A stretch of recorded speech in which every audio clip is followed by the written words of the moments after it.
Al in Miami's been on hold for a bit. Al, welcome. How's it going, Eddie? Good, man. Before I go into what I want to talk to you about, that interview with Jeff was incredible, and it brought back memories living here in South Florida. I remember seeing Saigon Kick at the Button South. Mm-hmm. Back before they were, I remember seeing them and thinking, this is a band from South Florida that's going to get signed. So that interview brought back so many memories. It was incredible. Well, that's incredible. Good. I'm glad, Al. That's cool to hear. I know, I have a lot of friends there in South Florida. I go there often myself, but I never really hung out at the Button. But I've heard from a lot of people about that scene at that time, and they said it was pretty awesome. It was the greatest place. I saw Ronnie James Dio live there. I saw Night Ranger live there. I mean, this is going back 100 years ago because we're pretty much the same age. So, what was the capacity of that venue? How many people did it hold? Well, it was a club. I really can't tell you the capacity, but it was a club. It was big. The place is still there. It's a strip club now, but the actual physical place is still there.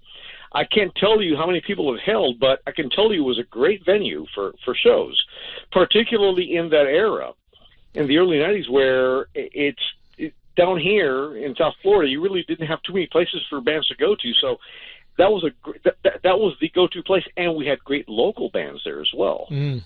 What a shock! A strip club in Florida? Oh yeah, that's unheard of. There's never any of those. yeah, we don't see those around here. Oh, what's on your mind, Al? Well, I wanted to mention Damn Yankees because you brought that up earlier before. Damn Yankees it's as far as I'm concerned, they're a great band. I remember when they first broke, I saw them here. It was a venue they were opening for Bad Company right on the heel of the first tour.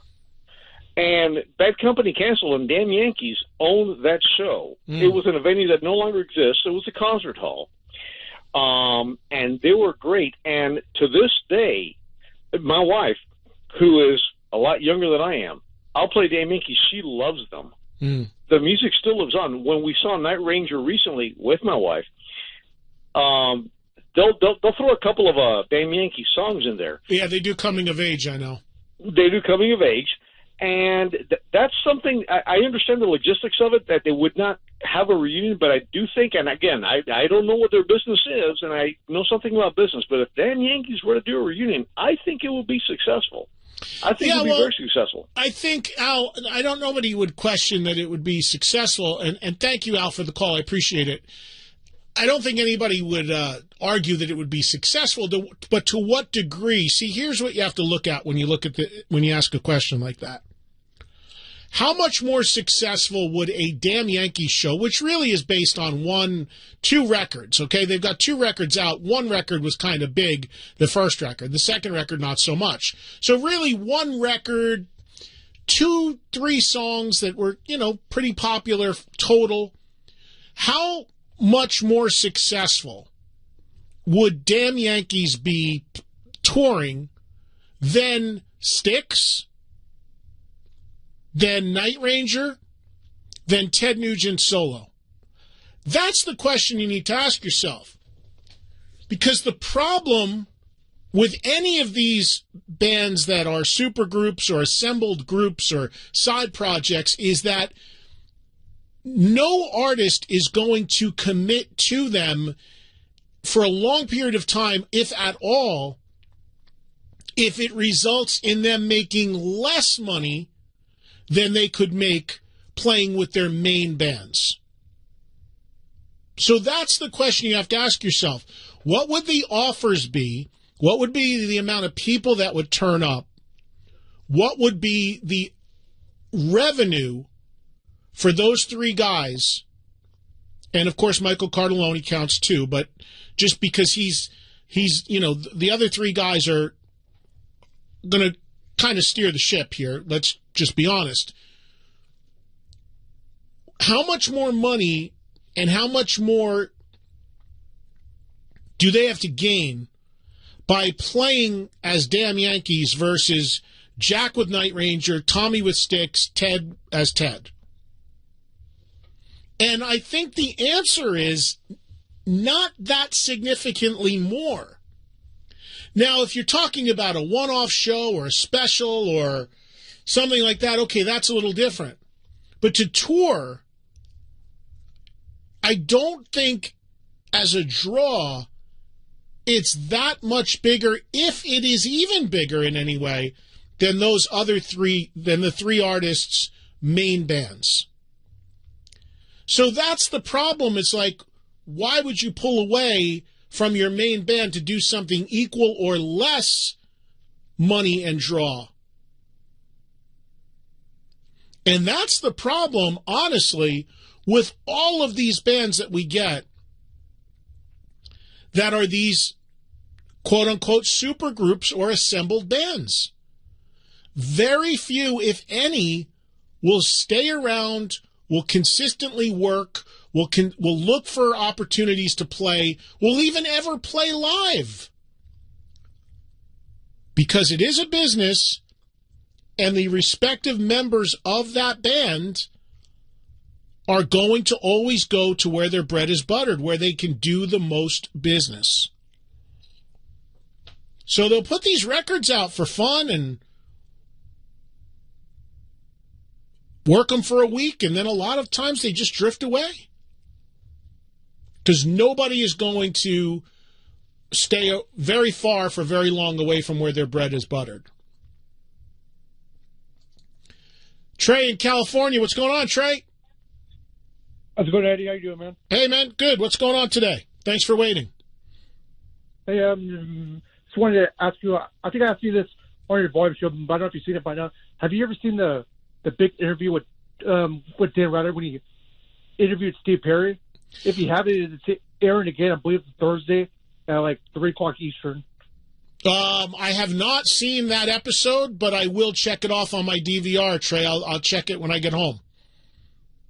You guys, it's a pretty interesting one. That's for sure. Yeah, they're all. I've seen a lot of them. They're all pretty interesting, and I will definitely keep an eye and give you my comments on it after I see it, Trey, over on the Volume Show. I know you listen there as well, so thank you very much. One last thing I want to ask you. I always wondered, when Sammy Hagar plays live, the keyboards, is there somebody playing backstage, or is that a track? What's that? I can't even understand if that was a track. Because he only does like maybe a few songs out of a keyboard, so I don't expect him to carry a keyboard player. Right. Did you know anything about that? Yeah, no, it's a track, and he admits it, and he says it on mic. I saw Sammy. Thank you, Trey, for the call. I saw Sammy play recently at the Troubadour. I actually hosted the show in L.A. like a month ago, and he had one or two songs that had a keyboard player in it. He goes, just so you know, we're not carrying no damn keyboard player playing them to play one song. So we got a track we're going to start, and that'll be the keyboards. I got no problem with that. People that listen to me on Volume, they know I'm on this crazy thing about all these bands, so-called bands playing live, that are singing to tracks or playing to tracks that half of what you're hearing isn't live. It's bullshit, it's ridiculous, and other artists are calling it out as well. Maybe not directly, but in ways where in their press releases they're talking about they actually play live because they're so pissed off by it. But when I talk about that, I'm not talking about somebody carrying a keyboard for one song. It's fine. I'm talking about vocals and lead vocals and instruments and stuff. Half of it you're hearing a record. It's ludicrous. It's ridiculous what's going on. And all of these bands are talking about it that don't do it.